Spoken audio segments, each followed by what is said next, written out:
این همین مادر تا فکر که همین مادر به یک روز متر تولد کرد کلون کرد با ویا رسوند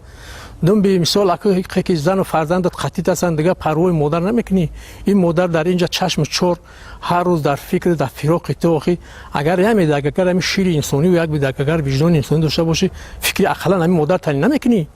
من خاطیانه طلب میکنم که دنبال همون انسانایی که غرض دارن منفعت شخصی دارن نره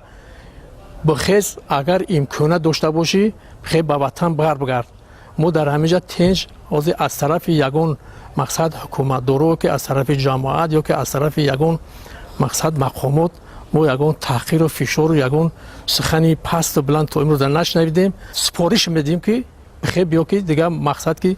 من اینقدر با عرق جبین و با اینقدر زحمتی که برای به ویا رسوندن کشیدم ای اگر که ایارت نادیده بگیری